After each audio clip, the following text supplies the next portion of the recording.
머리가 좋은 미녀와 변호사 한 사람이 나란히 열차에 앉게 되었어요.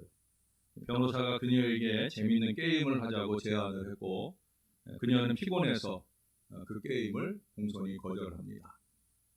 그러자 이 변호사가 정말 재밌고 쉬운 게임이라고 거듭 강조하면서 그녀를 괴롭혀요. 이 게임 정말 쉬워요. 그냥 질문을 하고 대답을 못하면 500원을 주면 되는 거예요. 쉽죠? 한번 해봐요 라고 하면서 자꾸 괴롭히는 거예요. 그녀는 다시 거절을 하고 고개를 돌려 잠을 청했어요. 그러자 이 변호사가 다시 또 말을 겁니다. 좋아요, 좋아. 그렇다면 당신이 대답을 못하면 나한테 500원을 주고 내가 대답을 못하면 당신한테 500만 원을 줄게요. 네. 이게 뭐 계속 거절했다가는 그 괴롭힘 때문에 불편한 여정이 될 것 같아서 더군다나 이제 500만 원을 준다고 그러니까 솔깃한 마음에 그러자고 찬성을 했어요. 변호사가 먼저 질문을 합니다. 달에서 지구까지 거리가 얼마입니까? 라고 물었어요. 당연히 모르지요. 그래서 500원을 쉽게 꺼내서 주었습니다. 여자가 질문할 차례예요. 언덕을 오를 때는 다리가 3개고 언덕을 내려올 때는 다리가 4개인 게 뭡니까? 뭐 이 비슷한 얘기들은 우리가 알잖아요. 그렇죠? 아침에는 뭐 다리가 4개였다가 점심에는 다리가 2개였다가 저녁에는 다리가 3개인 게 뭐냐? 이건 사람이거든요. 네, 그러니까 아기 때 4발로 가고 그 다음에 나이가 들면 이제 두 다리로 서서 가고 연세가 더 많이 드시면 지팡이 있고 절절절 그래서 3개가 되는. 근데 이건 답이 있는데 아침에 산에 올라갈 때는 다리가 3개고 언덕을 내려올 땐 4개는 도대체 뭘까? 혹시 아시는 분 계세요? 이 변호사가 아무리 생각해도 생각이 안 나요. 가지고 있는 노트북을 가지고 여러 인터넷도 검색하고 애를 써서 답을 찾아보려고 하는데 답이 안 나와요. 친구들에게 메일도 보내고 또 전화도 하고 그러면서 1시간 동안을 애를 썼는데 결국은 답을 찾지 못했어요. 결국은 화를 참으며 1시간여 지나서 그 미녀를 깨웁니다. 그리고 자기의 품 안에서 지갑을 꺼내가지고 500만 원을 덜덜덜덜 떨면서 건네 주었어요. 그러자 그녀는 500만 원을 받고 고맙다고 그러고는 또 잠을 청하는 거예요. 옆에서 씩씩거리다가 이 사람이 참지 못하고 다시 그녀를 깨워요. 그리고 묻습니다. 도대체 답이 뭡니까? 라고 물었어요. 그러자 그녀는 두말 없이 지갑에서 500원을 꺼내서 그에게 주고 다시 잠을 청했다는 거예요. 그리고 그녀도 답을 모르는 거예요. 그냥 문제를 내고 답 못 맞췄으니까 500만 원을 내야 되는 그런 상황이 되고 말았다는 거예요. 여자에게 괜한 수작을 걸어보려고 잔머리 굴렸다가 결국 큰 손해만 입고 말았다는 거예요. 그러나 이런 손해는 아무것도 아닙니다. 오늘 본문에 보니까 금요일 밤에 보았던 이 앞에 본문에 악한 본보기 3부류. 여러분 7절에 보니까 7절 하반절에 불의 형벌을 받음으로 거울이 되었느니라. 거울, 본보기가 된 사람들이 우리가 그 앞에 5절, 6절, 7절에서 3부류를 봤어요. 첫째는 뭐였어요? 출애굽 때 광야 노중에서 믿음이 없어서 죽은 이스라엘 백성들, 믿음 없는 사람들이었다는 거예요. 두 번째는 어떤 사람들이었어요? 자기 자리를 안 지키고 천상을 떠난 사람이 아니라 천사들이죠. 교만한 천사들. 네? 그리고 세 번째는 소돔과 고모라의 그 음란한 백성들, 순전하지 못한 백성들. 이 3부류를 언급하고 나서 잠시 부원 설명을 8절, 9절, 10절에 이어가고 난 뒤에 이어서 오늘 11절에 다시 한번 화 있을진저 하면서 또다시 3부류의 하나님의 심판을 받은 이들을 나열하고 있습니다. 11절 오늘 본문의 마지막에 뭐라 그래요? 멸망을 받았도다. 멸망의 본보기들을 나열하고 있다는 거예요. 그들의 공통점은 눈앞의 이익과 편안을 위해 또 그런 악함을 감추고 위선을 떨다가 크게 심판을 받았다 하는 얘기들이 우리가 잘 아는 이 3부류의 사람들이에요. 이게 그저 뭐 500만 원 손해로 끝나는 일이 아니에요. 천하보다 귀한 생명을 잃어버리는, 멸망하게 되는 아주 불행한 손해를 말하고 있어요. 잘 아는 얘기들이지만 거기에 나열하고 있는 세 부류를 한번 보겠습니다. 첫 번째, 가인의 길에 행하였으며, 여기 이 사람들이요 하면서 가인의 길에 행하였다라고 하는 것은 가인을 대표로 하는 그런 부류의 사람들을 말하는 거예요. 자, 그러면 가인은 어떤 사람이었습니까? 가인은 하나님의 구원의 길을 거절하고 자신의 방식대로 하나님을 섬기는 사람이었어요. 여러분, 예배고 헌신이고 기준은 뭐예요? 하나님이 기뻐하시느냐 하는 거잖아요. 예?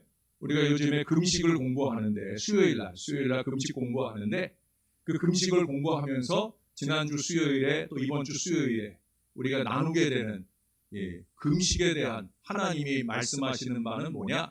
이사야서 58장에 보니까 하나님이 기뻐하시는 금식이라는 표현을 써요. 금식이나 모든 경건생활이 마찬가지예요. 예배의 경우도 마찬가지예요. 예배는 특별히 그렇죠. 하나님이 기뻐하시고 연락하시는 예배. 근데 가인은 안타깝게도 거기엔 관심이 없고 자기 마음대로의 신용 예배를 드렸다라고 하는 거예요. 거기에 더하여서 그는 자신의 잘못을 깨닫지 못하고 동생을 시기하고 미워해서 결국 살인을 저지르게 되어집니다. 하나님이 저에게 여기에서 명제 하나를 적게 하셨어요. 예배 속 은혜를 받지 못하면 예배 후 악을 도모하게 되는 것이다. 예배를 드리고 난 이후 한 주간을 살아가면서 끊임없는 악을 도모하는 인생을 살게 되는 이유는 어디 있느냐? 예배 속 은혜를 받지 못해서.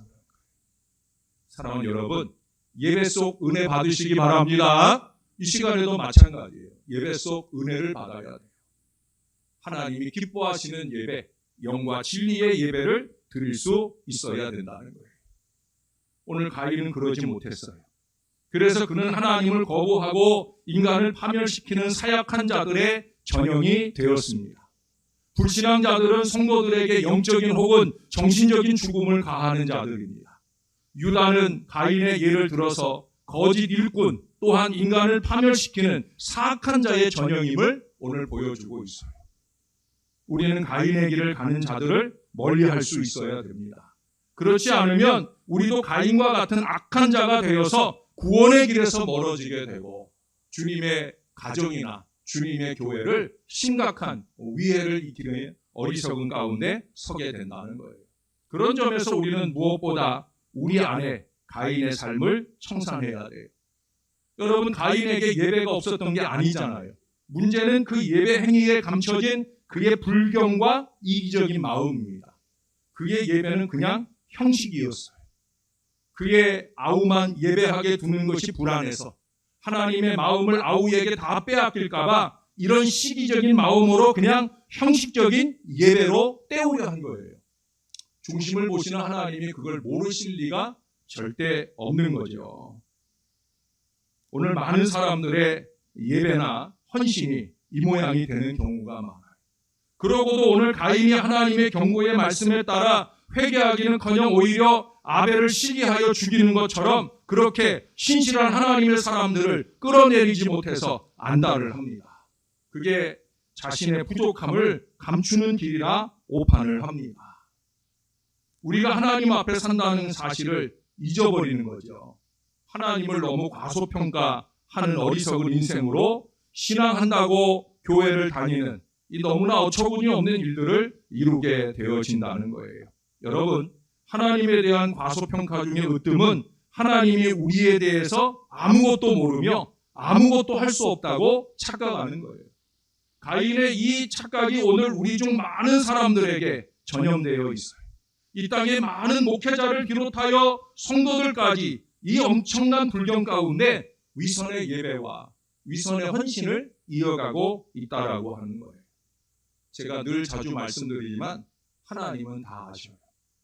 부족한 종은 어리석어서 잘 모를 때라도 여러분, 하나님은 다 알고 계셔요. 이게 중요한 진리죠. 누군가가 너는 하나님의 자녀야 라고 말해 주어서가 아니라 기독교 서적이나 목사의 설교에서 내가 하나님의 자녀라며 여러 가지 증거를 대주어서가 아니에요. 스스로 성경을 읽고 또 읽어서 그 성경이 우리가 하나님의 자녀인 것을 증언해 주지만은 사실 그것만으로는 부족하다는 거예요. 어려서부터 예배 드리고 찬송을 부르며 기독교인 행세를 했어도 그것은 사실은 진실이 아닐 수도 있다는 거예요. 제가 너무 절망적인 말씀을 드린다 생각하지 마세요. 여기 우리가 우리 마음을 들여다보고 계시는 우리 하나님을 온전히 믿고 있지 않다고 하면, 그래서 우리 마음대로 멋대로 그렇게 행하고 살아간다면 아마도 이 절망적인 말씀이 진짜가 되는 사람들이 있을 수 있다는 거예요. 물론 저는 그런 사람들이 없기를 소원합니다. 아니, 그런 사람들이 없기를 바라고 여러분들에게 하나님의 말씀을 있는 그대로 대언하여 증거하여 노력합니다. 사랑하는 여러분, 하나님이 우리 하나님이 아니신 것만큼 큰 심판이 없어요. 하나님이 그러하시겠다 하신 것이 아니라 오늘 우리의 불경스러운 사고방식이, 위선적인 신앙 행위가 바로 그런 결과를 자초하게 된다는 거예요. 가인의 탈을 벗어야 합니다. 말씀의 경고 앞에 진실한 마음으로 회개하고 우리 하나님이 바라시고 기뻐하시는 그 예배와 헌신으로 우리 하나님께 올려드려야 된다는 거예요. 자, 두 번째, 발람의 어그러짐입니다. 유다가 두 번째로 비교하는 인물은 선지자 발람이에요.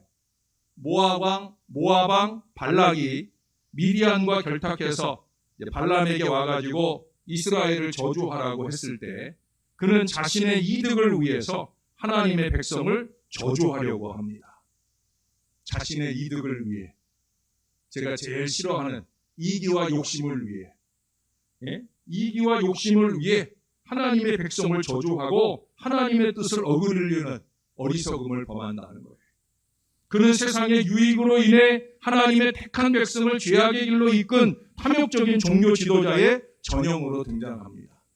나중에 결국 이스라엘 백성들이 이 발람의 저주를 따라 이방 우상들을 섬기는 그 여사제들과 통간함으로 인해서 무려 2만 4천 명이 죽음을 당하는 불행한 결말을 이끌어 간다는 거예요.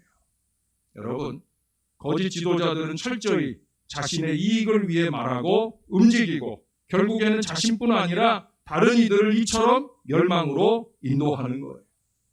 그들은 사람들을 꼬이는 가르침을 통해서 그 대가를 얻어내는데 아주 민감합니다.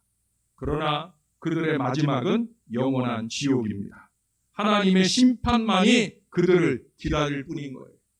여러분, 이런 어리석은 이익, 욕심의 마음이 사로잡히면 교회가 두쪽나는 거 이거 아무 관심 없어요.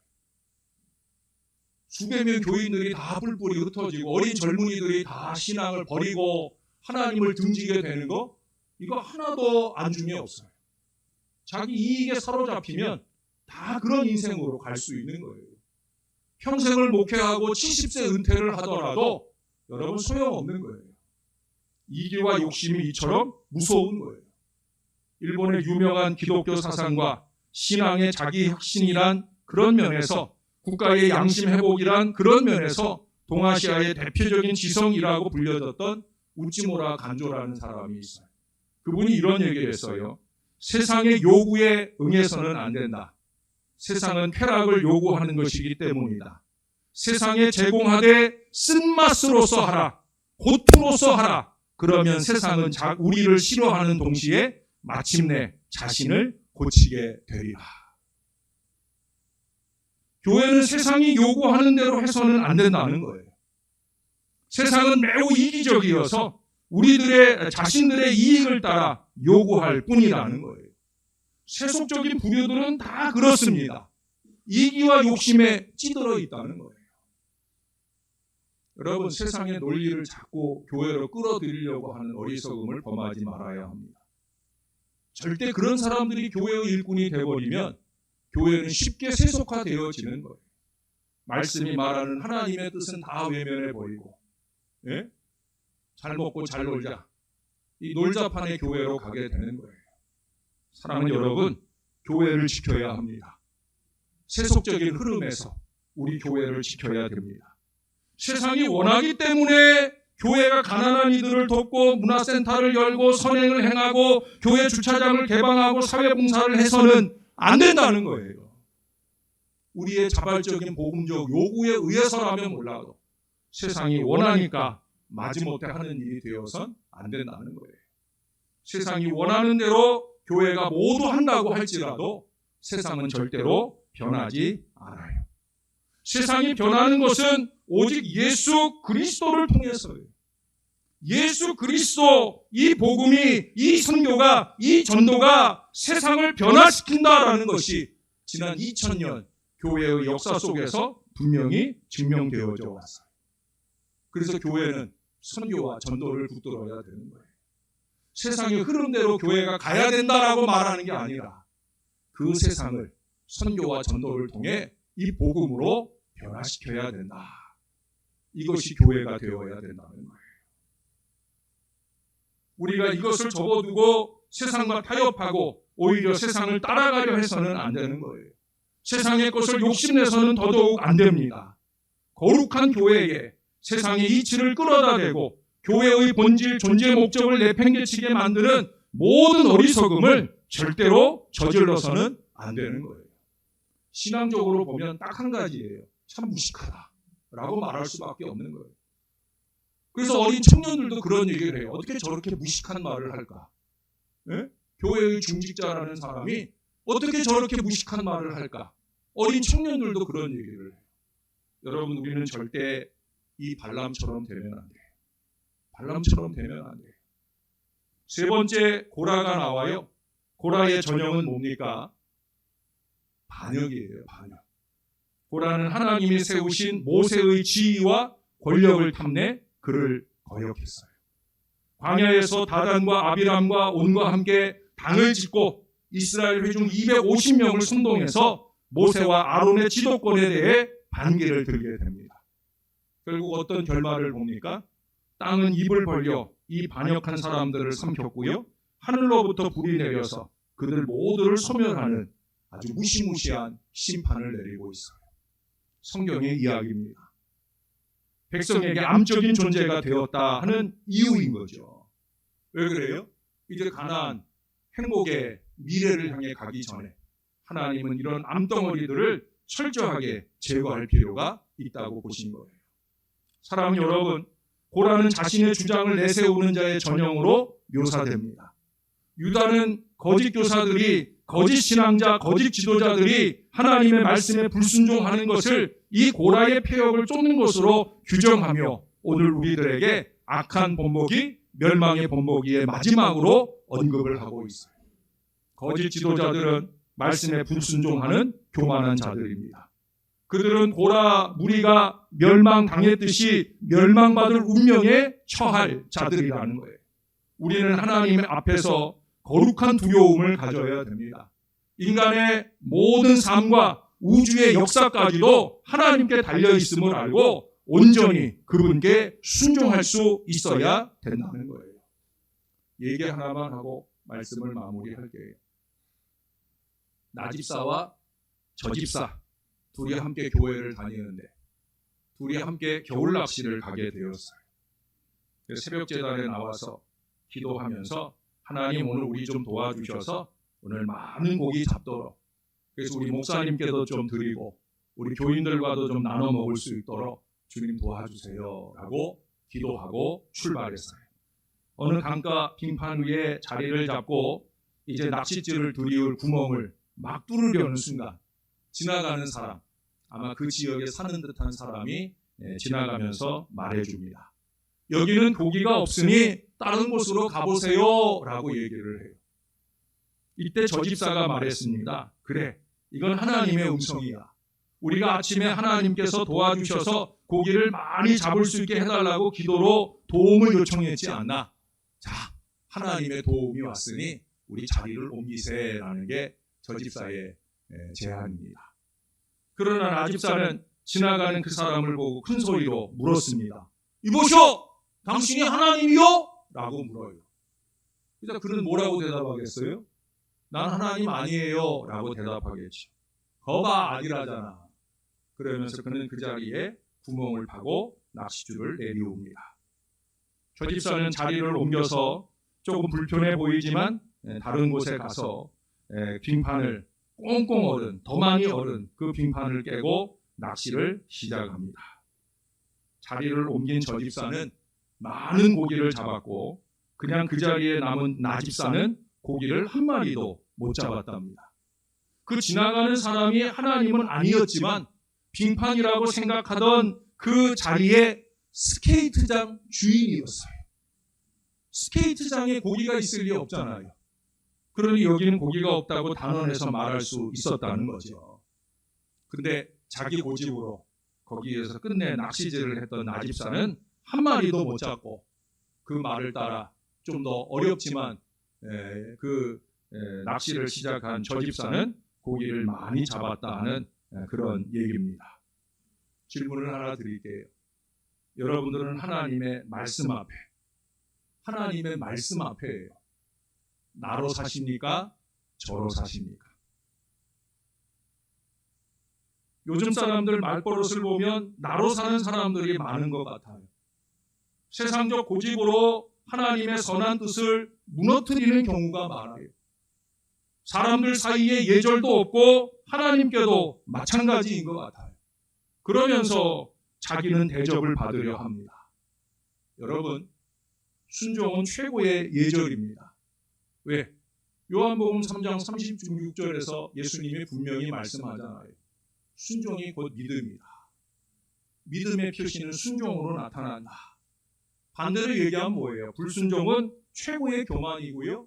최고의 불신앙이라는 거예요.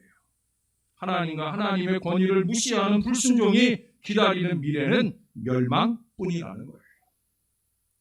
지난 금요일 밤에 이어서 다시 멸망의 본보기를 보았습니다. 저나 이 말씀을 주신 하나님이나 또 이 서신을 쓴 유다 사도가 우리가 멸망하기를 바라서 오늘의 말씀을 주신 것은 절대 아닐 거예요. 그 반대죠. 멸망하지 말자고. 멸망해서는 안 된다고. 제가 여러분들에게 저의 남은 목회 여정에 한결같은 소원이 뭐라고 그랬어요? 여러분들 모시고 천국 가는 거라고 그랬잖아요. 저보다 먼저 세상 떠나시는 분들은 그 걸음을, 마지막 걸음을 천국길 잘 되시게 하는 것이고, 저보다 더 오래 사실 분들은 마지막까지 천국길을 강조하고 그렇게 말씀드리면서 저의 목회의 여정을 마무리하고 싶다 하는 말씀을 늘 자주 드렸어요. 멸망길 가자고 이 말씀 드리는 거 절대 아닌 거 아시죠? 멸망길의 반대를 살자. 멸망하지 말자. 오늘의 본보기로 반대로 살아서 절대 멸망하지 말자는 거예요. 순전한 예배 생활, 헌신 생활을 해야 됩니다. 세상과 자기의 유익을 위하여 타협하는 인생이 되지 말아야 합니다. 무엇보다 하나님의 말씀에 영적 지도력에 순종할 수 있어야 됩니다. 그래야 우리는 여기에 거명된 인생들이 아니라 자, 신월제일교회에 봐라. 거기 이런 사람들이 있는데 축복과 영광의 본보기요 거울이다 라고 말할 수 있는 사람. 저나 여러분들은 반드시 그런 믿음의 사람이 되고 오늘 세워지는 일꾼도 그런 믿음의 일꾼들이 세워지는 은혜로운 시간이 되기를 우리의 구주 되시는 예수님의 이름으로 간절히 축원합니다. 하나님 고맙습니다. 공동의회를 준비하기 전에 이미 주님께서 악한 본보기, 멸망의 본보기라는 말씀을 저에게 감동하셨습니다. 그리고 상황들을 하나님이 좋게 이끌어 주셔서 이제 오늘 공동의회를 준비할 수 있는 좋은 기회를 열어주셨습니다. 주님이 살아계셔서 우리에게 주신 바 이 좋은 기회로 통하여 하나님의 뜻이 잘 나타나는 오늘 기회가 되기를 바랍니다. 그러나 공동의회가 아니라 할지라도 저나 이 모든 자녀들이 반드시 기억해야 될 일, 우리는 절대 이 멸망의 거울들을 보고 그대로 따라 행하는 악한 인생들이 되지 말아야 되겠다. 우리는 반드시 이 반대로 사는 신령한 사람, 믿음의 사람, 겸손한 사람, 예배의 사람, 헌신의 사람, 무엇보다 우리의 마음 중심이 하나님 보시기에 부끄럽지 않은 믿음으로 사는 사람, 저와 이 모든 자녀들이 그런 결단을 늘 주 앞에 드리고 우리의 가는 걸음이 멸망길 아니라 천국 걸음 될 수 있도록 우리를 도와주시옵소서. 감사드립니다. 예수님 이름으로 기도합니다. 아멘. 우리 다 일어납니다.